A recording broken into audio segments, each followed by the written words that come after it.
Hello there, YouTube. It's your boy B3, back with another kicking, you know it, graphic novel review. Today we are continuing the 2021 to 2023 Moon Knight run with Moon Knight Volume 4, Road to Ruin. Let me read you the back of the book. Dreams and nightmares. Moon Knight wrestles with revelations from a savage murder. And there's more blood on the streets as assassins work their way through the list of names who once formed his shadow cabinet. But with a number of potential targets and no idea who's next, how can Moon Knight save his former associates? And when a sinister Pied Piper plays a deadly tune, one that spells death and chaos to all who hear it, Mark must figure out how to fight someone whose will is not their own. Tigress stalks the Midnight Man across the concrete jungle, and the Midnight Mission welcomes a surprising traveler in need of aid. Venom. But when the boundaries between the waking world and the realm of sleep grow porous, Moon Knight must face his old enemy, Morpheus. Collecting Moon Knight 2021 number 19 through 24 by Jed MacKay, Danny Lore, Federico Sabani, Ray Anthony Height, Alysso Cappuccino, Lamar Underwood, Scott Hanna, and Rachel Rosenberg. I butchered every name, I'm sorry. Rated T for teen from Marvel, but keep in mind that the Moon Knight is a pretty brutal character, so he's like teetering on the edge of teen and M. Anyway, Moon Knight Road to Ruin. We see Dr. Plesko, who used to work with Moon Knight, talking to Zodiac. It was a very interesting interaction. Lots of great deep dives into characters in this book. We also see Moon Knight and Hunter's Moon going on a mission underground because some mole people are being enslaved by, like, sailors. Yeah, I mean, that's what's happening.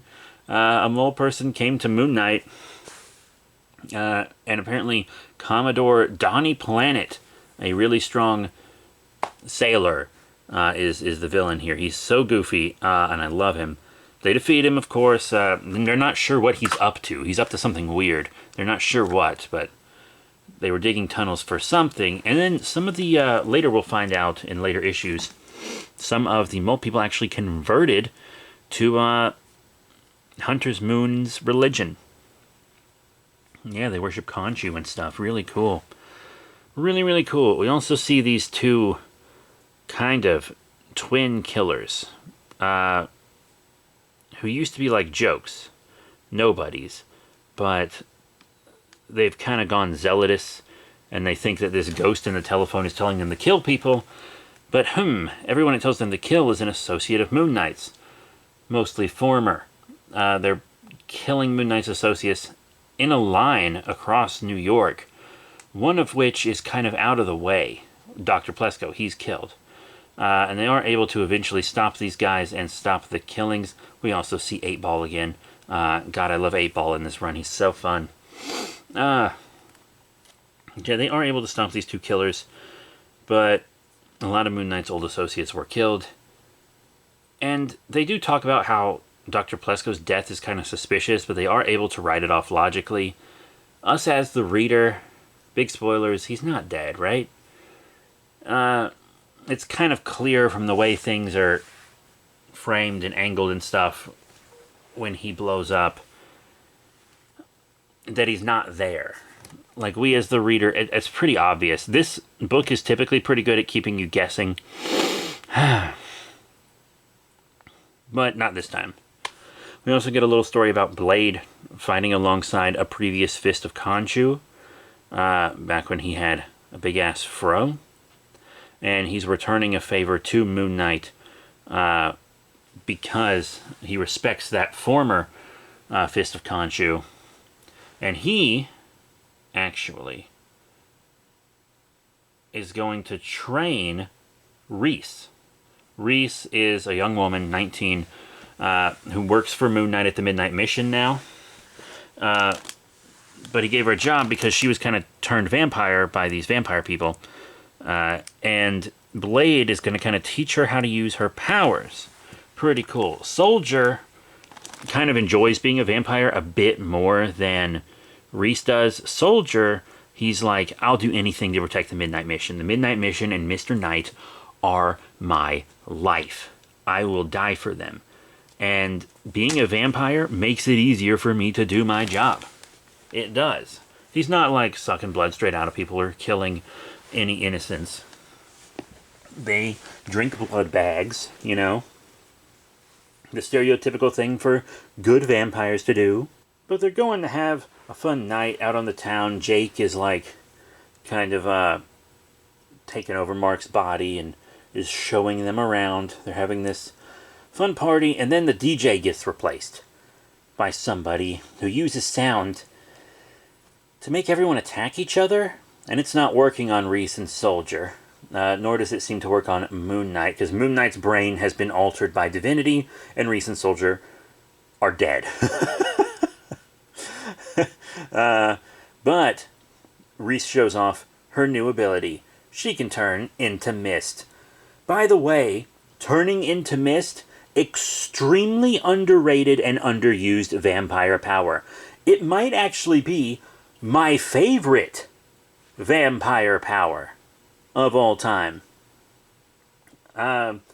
We never see people use it. It's so powerful and useful in so many ways, and I think that's why people don't use it in a lot of vampire stories. Kind of, and like how people don't use vampires can't be in your house unless you invite them in, but I think the inviting thing in kind of, you know, because vampires are so powerful, especially if they have mist powers, so having to be invited in is actually a pretty good power limiter on vampires, wouldn't you say? I think the mist is cool. They do kind of beat this guy up eventually, but a new Midnight Man shows up. The Midnight Man is back. And Tigra is suspicious, right? Because Mark, Moon Knight, doesn't want to go after the Midnight Man, one of his oldest foes. It's a little weird. That's because Mark, spoilers, is the Midnight Man. Mark just straight up is the Midnight Man. He's disguising himself as the Midnight Man and robbing mobsters. He's Robin Hooding the shit out of them. But he's not giving the money to the poor. He's giving it to himself. He's using it to run the Midnight Mission. Yeah. Because, remember, Zodiac took all his money in Volume 1, which we reviewed forever ago. But Mark still has to pay Reese. He still has to pay the bills. I mean, now he lives inside of a sentient haunted house, so the bills probably aren't as high as they used to be. I don't think he has electric. He might still need a running water. I don't know what's going on with the utilities situation, to be completely honest with you. But Tigra kind of figures it out even before she unmasks him. And she is so pissed at him for keeping a secret from her, for lying to her face, for not trusting her or her son. He wears a mask when he goes to visit her because of her son. But, like, it's just a defensive mask, because Mark Spector's identity as Moon Knight is kind of known.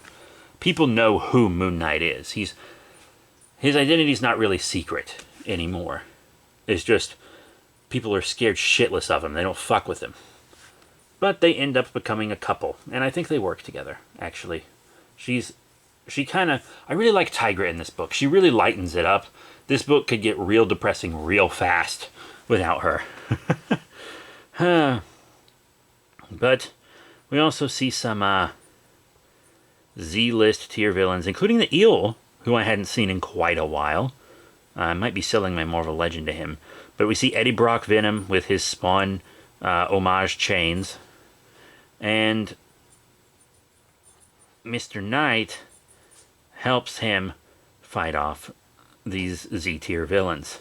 And it's actually pretty cool. You see kind of a training moment and stuff. But we also see Moon Knight being like, hey, even as a novice, I feel like you should have been able to take them. Like, your symbiote is strong as fuck. And even if you're a novice, your symbiote isn't. Your symbiote is battle hardened. I believe what Moon Knight says specifically is, quote, "Let's be real, you're Venom now. I went up against Osborn's Venom a few years back, and he was a nightmare. You should have been able to handle the new Enforcers, no problem," end quote.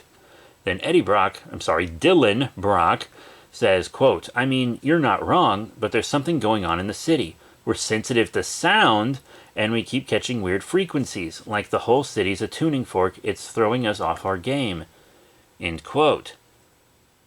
Remember, at the club, there was a sound-based villain, and their sound is starting to reverberate through the city, make it more violent and stuff. And Moon Knight is able to get Venom's help in tracking it, because Venom is sensitive to the sound, which means that he can find Sarnak, who is this sound-based villain.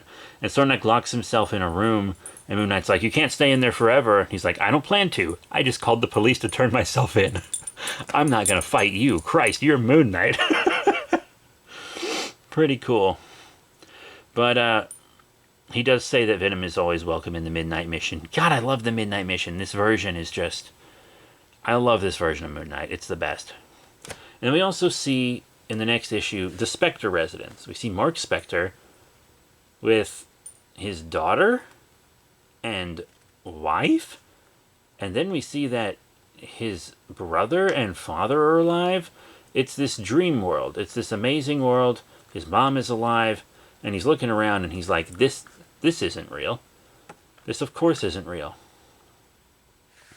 So Moon Knight wakes up and he finds himself in an apartment complex where Morpheus is. Morpheus is making everyone there hallucinate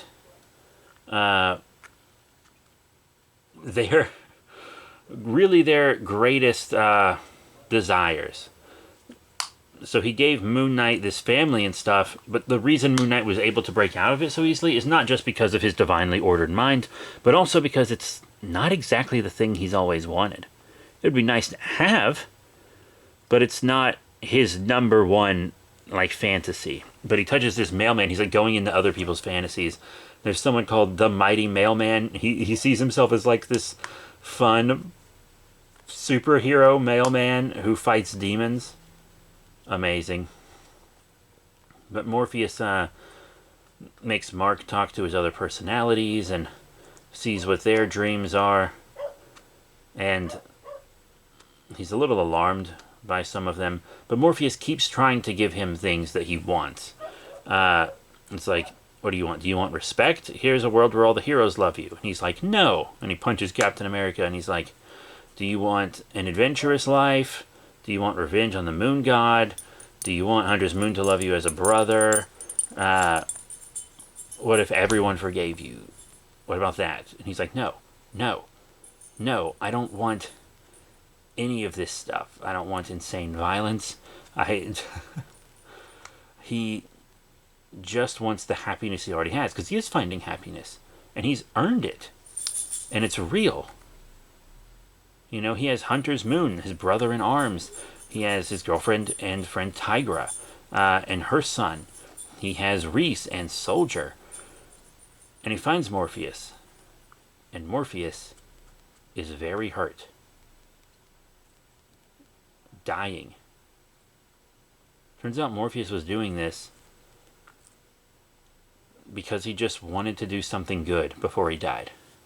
He just wanted to give people some happiness before he passed away. And he says the man who killed him is Black Spectre, a name Moon Knight knows very well. Wow. Incredible book. And the art is insane.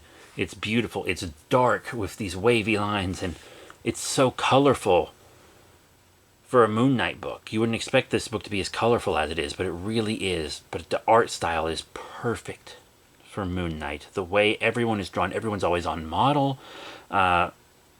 You feel every line. It's incredible, incredible art for an incredible, incredible book.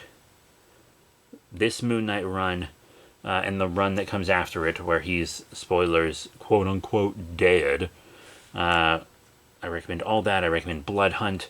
I can't really recommend the one that's going on at the time of recording this because I haven't read it. Because I'm reading the trades, and at the time of recording, it's not a trade yet. But we got good stuff here. Moon Knight is kicking ass these days, and you gotta love it. So that is it. Thank you all very much for your support. Remember to rate, comment, and subscribe. Check out all the cool links in the description below. Facebook, Twitter, etc. I'll see you all next time. Bye for now.